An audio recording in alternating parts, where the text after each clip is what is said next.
কক্সবাজারে শুরু হয়েছে ৩ দিনের অংশীজন সংলাপ। এ বিষয়ে জানাতে ইনানী থেকে আমাদের সাথে যুক্ত হচ্ছেন আশিকিন প্রিন্স। আশিকিন প্রিন্স, আজকে এখন পর্যন্ত অংশীজন সংলাপে কি কি বিষয় নিয়ে আলোচনা হয়েছে?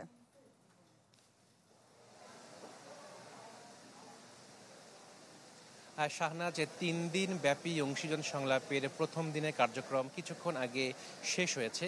আজকে মূলত রোহিঙ্গা প্রত্যাবাসন বিষয় নিয়ে আলোচনা হয়েছে, যেখানে রোহিঙ্গা প্রতিনিধিরা বক্তব্য রেখেছেন।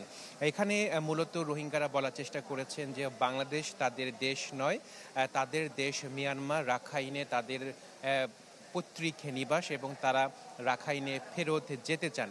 তবে রাখাইনে ফেরত যাবার যে পরিবেশ, সেই পরিবেশ এখন পর্যন্ত তৈরি হয়নি। একই সঙ্গে তারা বলার চেষ্টা করছেন যে আন্তর্জাতিক সম্প্রদায়ের নীরবতার কারণেই মিয়ানমার সরকার রোহিঙ্গাদের বিরুদ্ধে এরকম অন্যায় অত্যাচার করার সাহস পাচ্ছে। একই সাথে আরাকান আর্মিও রাখাইনে মানবতা বিরোধী অপরাধ, জেনোসাইড সহ অন্যান্য অপরাধ করছে।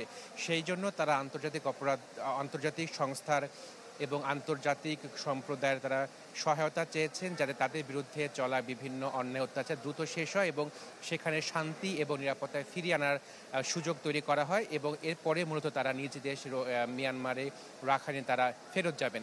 একই সঙ্গে তারা বলেছেন যে তারা এখন বাংলাদেশের বিভিন্ন রোহিঙ্গা ক্যাম্পে বসবাস করছেন, সেখানে যাতে নিরাপত্তা শক্তিশালী করা হয়, জোরদার করা হয়, সেই দাবিও তারা করেছেন। একই সাথে রোহিঙ্গা ক্যাম্পে যাতে স্বাস্থ্যসেবা নিশ্চিত করা হয় এবং শিক্ষার ব্যবস্থা নিশ্চিত করা হয়, সেই দাবিওটা কিন্তু করা হয়েছে রোহিঙ্গা সম্প্রদায়ের পক্ষ থেকে।